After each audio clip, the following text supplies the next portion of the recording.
sở với 123 ghi chú có mặt tại quận Ba Đình và Thanh Khê. Lại nữa là loại hạng khác á. 123 Đây là kết hợp với cái khác.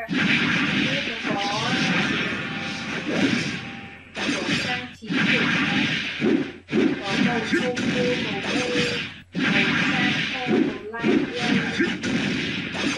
Không biết đoán xem ở đâu. Ở Ba Đình thì sao lại quận Các này? trường nó lại nói là dạng đó là Phan Đình Phùng hoặc Đô Thành. Phan Đình Phùng sợ đông quá. Phan Đình Phùng nó toàn đường một chiều. Ở đấy có đi đến Phan Đình Phùng là ở gần đấy 123 chỗ Má Mây. Phan Đình Phùng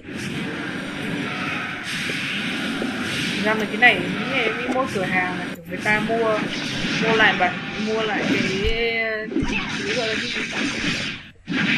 Cái rất tiêu cái đấy gọi là gì?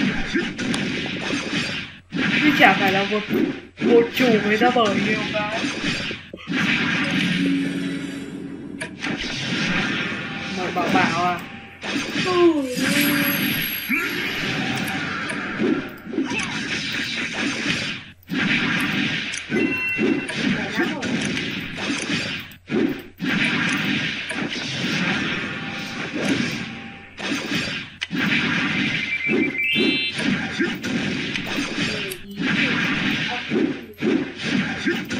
Ai? Lại gì đó?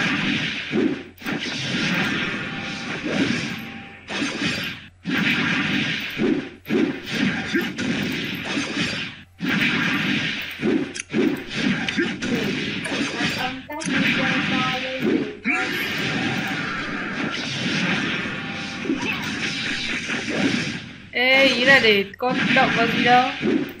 Từ đầu như nào thế vẫn thế mà.